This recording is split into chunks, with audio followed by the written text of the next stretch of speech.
Imagine moving into what you thought was your dream neighborhood, only to be greeted not with kindness, but with hostility from the very people meant to protect the community.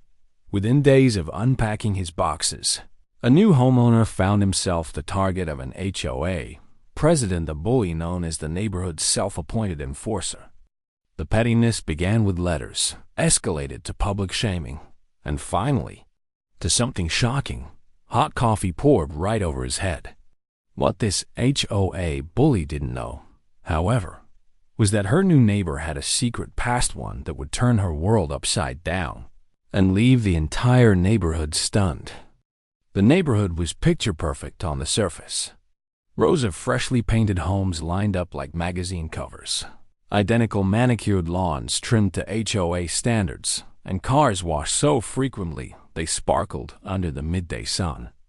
From the outside, it looked like the definition of suburban peace.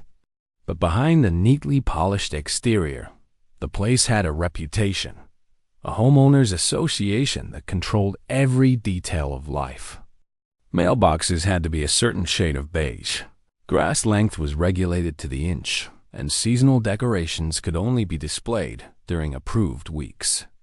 For newcomers, it was easy to miss the warning signs until it was too late. Into this carefully controlled environment moved a man named David Carter. For David, buying this home wasn't just another purchase. It was a milestone, a chance to settle into stability after years of hard work. He was a professional consultant who had traveled for much of his career, finally ready to plant roots. The home he chose was modest but elegant, a two-story with white siding and a quiet backyard where he imagined hosting barbecues and enjoying peaceful evenings. For David, it represented the American dream: safety, security, and community. What David didn't know, however, was that his arrival would be noticed immediately, and not in the way most new neighbors are welcomed. Because in this community, there was one person who believed she had the final say on who fit in and who didn't. Her name was Karen Whitmore, and she was the president of the HOA. Karen was infamous among the residents. She wasn't just strict. She was relentless. She carried a clipboard on her daily walks, jotting down violations that ranged from a slightly crooked mailbox to a child's bike left out overnight. She knocked on doors unannounced, citing bylaws that most homeowners didn't even know existed. Her favorite tactic was public humiliation, calling out supposed rule breakers in HOA meetings, treating neighbors less like equals and more like offenders in her personal courtroom. Over time, people had learned to stay quiet around her. A few tried to fight back, but the endless fines, letters, and threats wore them down. Karen always won, or at least she believed she did. That sense of unchecked power had turned her into something more than a rule enforcer. She was a neighborhood tyrant. So, when David moved in, Karen wasted no time. From the very first day, she watched his every move. His moving truck was parked slightly too long on the curb. Violation. His welcome mat wasn't on the approved list the HOA distributed 2 years earlier. Warning notice. Even the delivery boxes stacked on his porch during unpacking were labeled unsightly by Karen. David at first tried to brush it off. After all, he was new. Maybe this was just her way of making sure things stayed orderly. But as the weeks passed, the pattern became clear.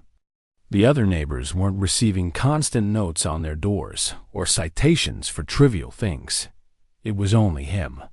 He began to notice the stares, Karen watching from across the street as he left for work, her car slowing down whenever she passed his driveway, her phone out, as if documenting every detail of his daily routine.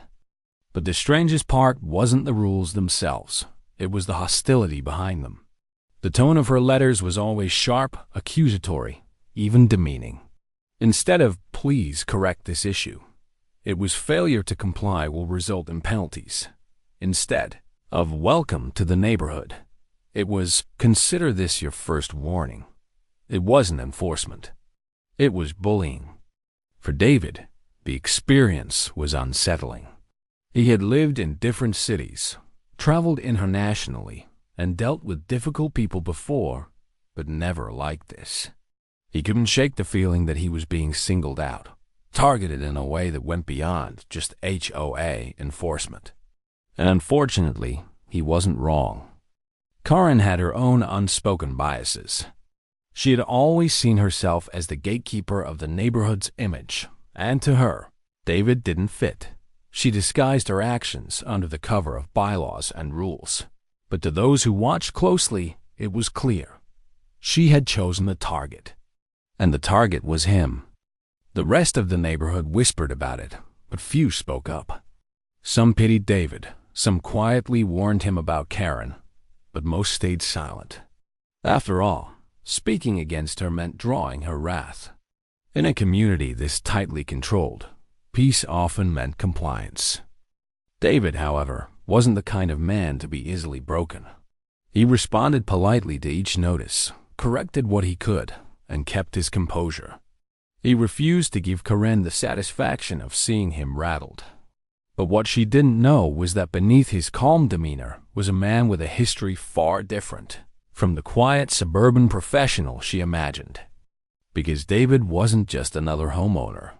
Before his consulting career, before the tailored suits and corporate boardrooms, David had lived a very different life. He had trained since childhood, rising to become a world champion in Taekwondo, a sport demanding discipline, patience, and incredible mental toughness. While he had long since retired from competition, those years of training had instilled in him a resilience that no HOA president could shake. For now, though, that part of his life remained hidden. To Karen, he was just another newcomer she could bend to her will.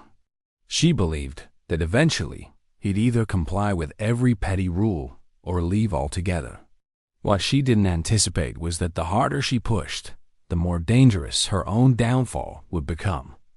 And soon, she would cross a line that would turn this quiet tension into a public spectacle the entire neighborhood would never forget. At first, the harassment came in paper form. Neatly folded envelopes left on David's doorstep, typed in a sterile font, signed with the HOA logo. They came so frequently that his welcome mat seemed more like a bulletin board for citations than a greeting for visitors. One week, it was the improper color of his patio chairs. The next, it was the unsightly arrangement of his recycling bins, even though every other homeowner had theirs in the same place. Each time, David would comply, not because he feared Karen, but because he refused to give her ammunition. If the bylaw said chairs had to be a neutral shade, he repainted them. If the notice demanded bins be concealed, he purchased a storage unit. To any outsider, he looked like the perfect rule-abiding neighbor. But to Karen, this wasn't enough. Compliance wasn't her goal. Her goal was dominance. And so the attacks grew bolder. One morning, David woke to find that his mailbox had been spray-painted with crude graffiti. At first, he assumed it was random vandalism. But when he overheard two teenagers whispering near the park about how Karen was telling people the new guy didn't belong here, he realized it wasn't random at all. It was a message. Karen had weaponized gossip, turning the neighborhood into her own echo chamber. Soon, whispers turned into subtle exclusions. Barbecues and community events happened without invitations. David's presence at HOA meetings was met with icy stares. When he asked reasonable questions about the fines he was receiving, Karen dismissed him, cutting him off with condescending remarks. New members often struggle with the rules, she'd say, loud enough for everyone to hear. The meetings became less about neighborhood issues and more about showcasing Karen's control. Still, David stayed calm. He refused to sink to her level. His background in martial arts had taught him patience, discipline over impulse. But Karen mistook his restraint for weakness. The next phase of her campaign was humiliation. On one particularly warm Saturday, David was working in his yard, trimming the hedges.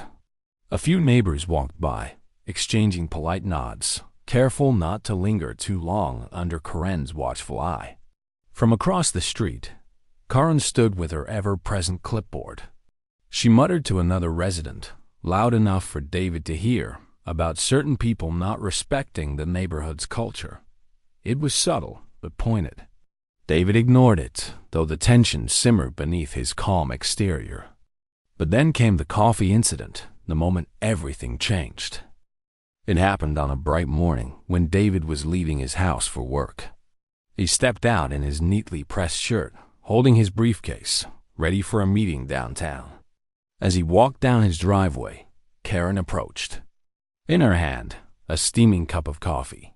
She stopped directly in front of him, blocking his path, and launched into yet another tirade about his supposed violations. David, as always, remained composed, responding with measured politeness. But Karen wasn't looking for dialogue. She was looking for spectacle. And in one shocking moment, she tipped the entire cup forward, scalding hot coffee spilling over his head and down his clean clothes. The gasp from a nearby neighbor walking their dog echoed through the silence. David froze, coffee dripping from his hair and jacket, the smell of bitterness mixing with the sting of humiliation. For Karen, this was victory, her ultimate act of dominance, a public display meant to cement her control. But what she didn't realize was that she had just crossed a line. This wasn't a citation or a petty fine. This was assault. And for the first time since moving in, David felt the sharp edge of his old discipline stir inside him. Years of martial arts training had taught him control, but also strength. He wasn't just a homeowner anymore. He was a man pushed to the brink. Still, David didn't react physically. He didn't raise his voice. Instead, he straightened his jacket, wiped his face, and walked away with quiet dignity. To the onlookers, it seemed like restraint. To Karen, it looked like weakness. But in reality, it was strategy. Because David knew that real power wasn't in retaliation, it was in timing. Behind closed doors, however, David began preparing. He documented every letter, photographed every violation notice, and recorded details of every interaction. He gathered witness accounts, neighbors who had grown tired of Karen's reign of terror but had been too afraid to speak up. Slowly, quietly, he built a case not just against Karen, but against the entire HOA system she weaponized. And in the meantime, Karen doubled down. Perhaps emboldened by what she saw as David's passivity, she unleashed a flood of fines, citing him for everything from improper use of water when he washed his car to non-standard lawn height when his grass grew half an inch too tall.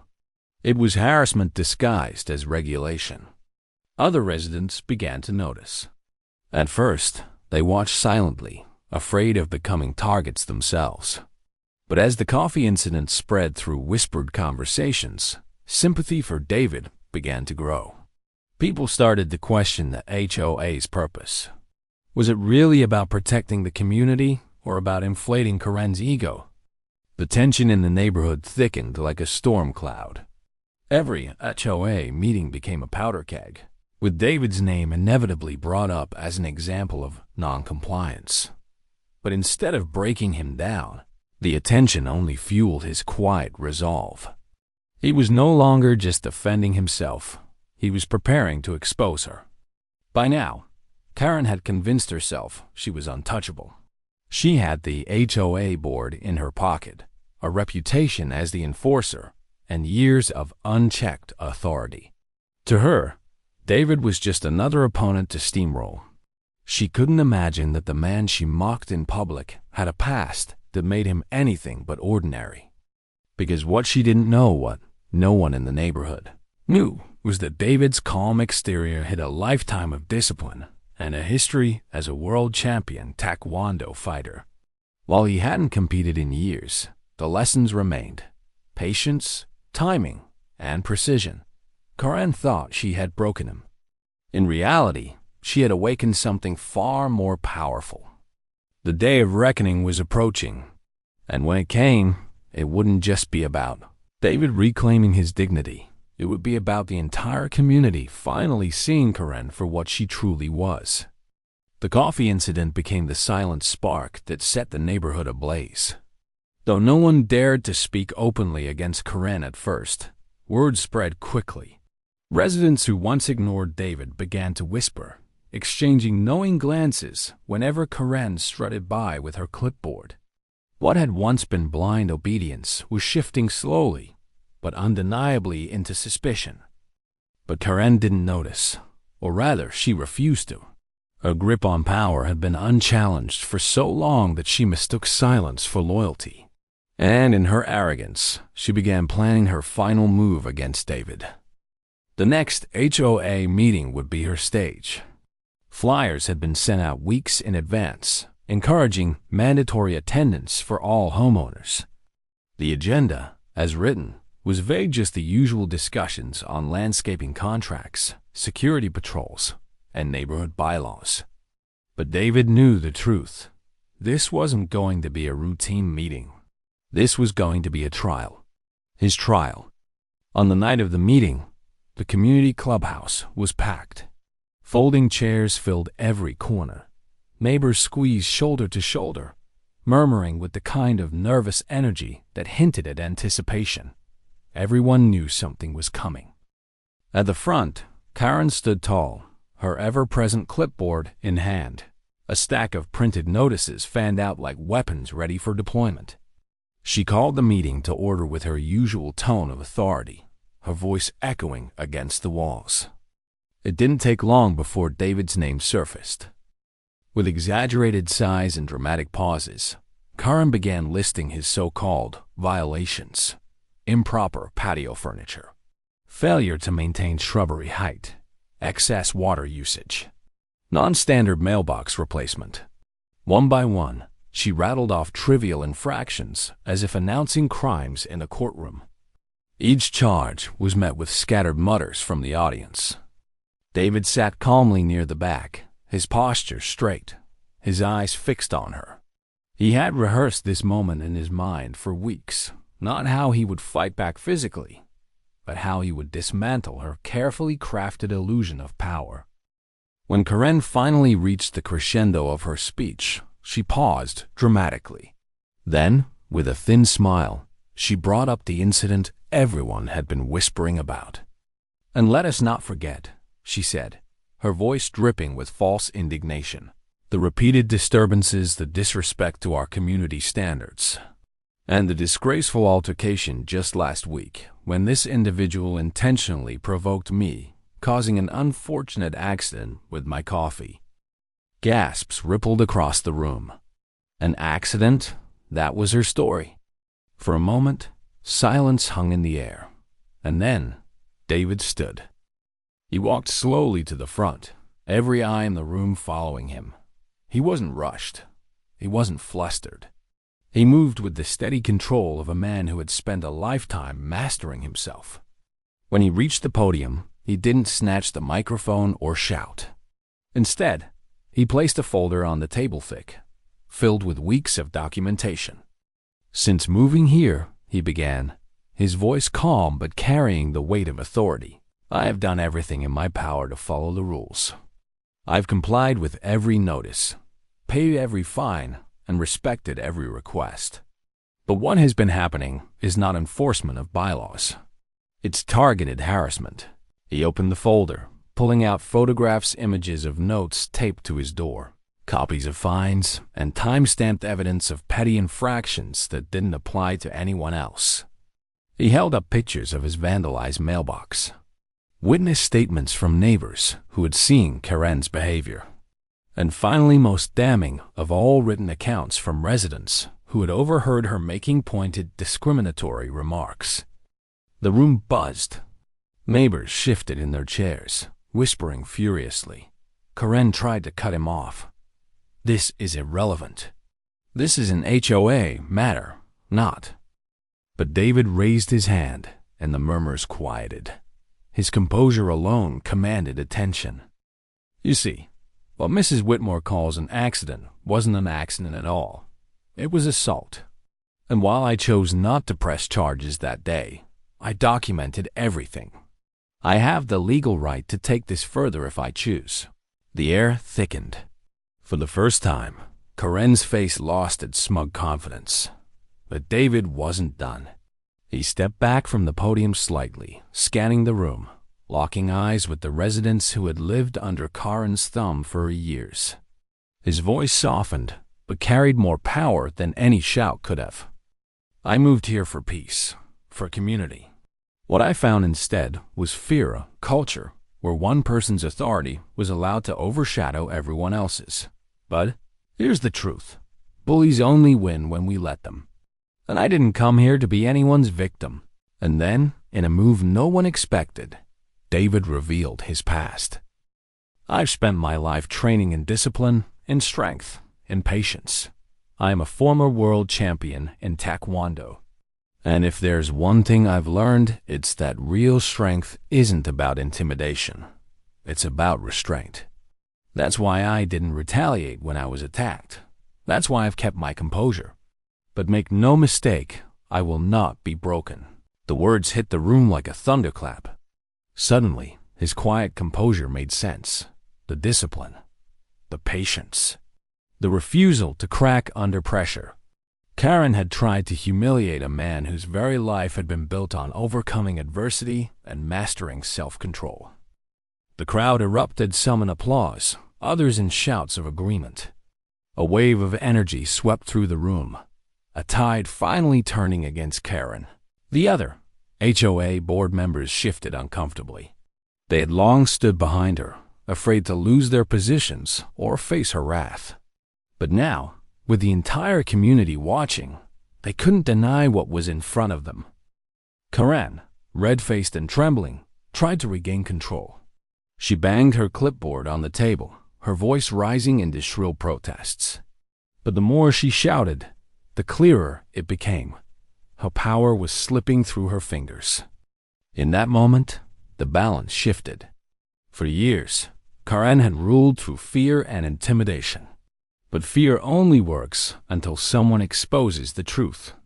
And David had done just that calmly, methodically, and with undeniable evidence.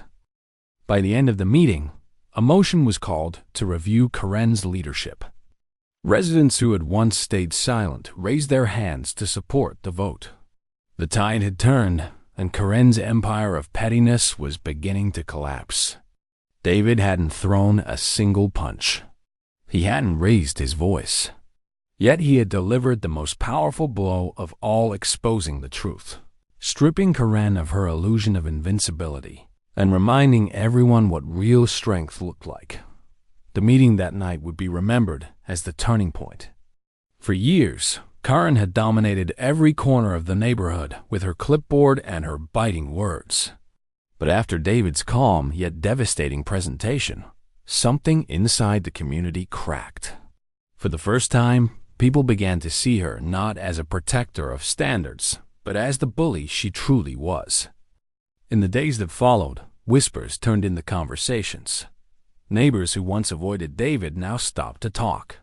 A woman who had lived on the corner for nearly 2 decades told him quietly that she had been fined so often she nearly lost her home.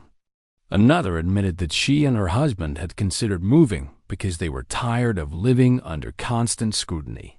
Now, seeing someone stand up publicly, they realized they weren't alone. The HOA board called for a formal review of Karen's presidency. What had once seemed impossible was now inevitable. At the next vote, she was removed from her position. The clipboard that had been her weapon of choice for so long was left behind on the table, abandoned like a relic of power that no longer held weight. For Karen, the humiliation was unbearable. She had spent years building her identity around control, being the voice, the enforcer, the one people feared. Without it, she was just another neighbor, stripped of the authority she believed made her important.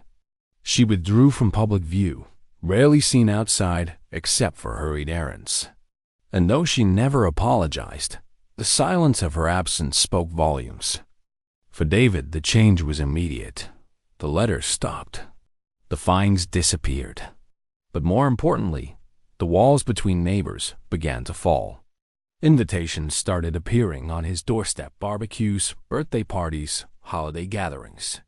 People who had once whispered now waved openly, relieved that the shadow of fear had finally lifted.